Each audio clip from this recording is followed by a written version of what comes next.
Баршаңызға қайырлы күн. Бүгін сіздерге таңғы асқа немесе тіске басарға осындай ерекше тағамды көрсеткім келеді.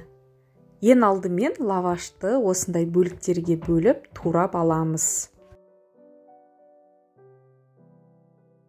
Бөлек ыдысқа творогты салып, үстіне үкіштен өткізілген ірімшікті салып, үстіне жұмыртқаны жарамыз да татымына қарай тұз қосып, жақсылап араластырып аламыз.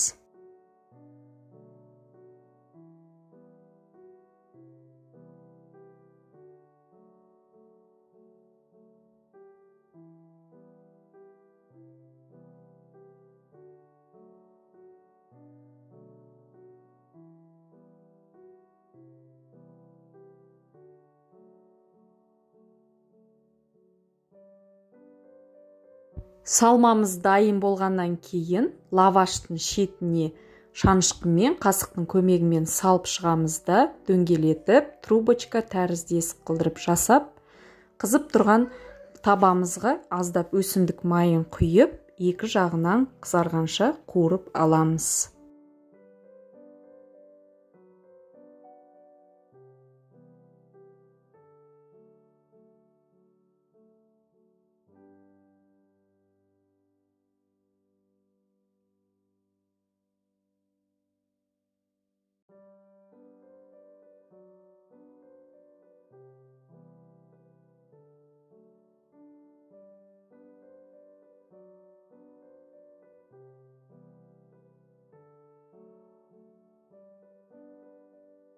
Осымен біздің ерекше тағамымыз дайын болды. Жасап көріңіздер.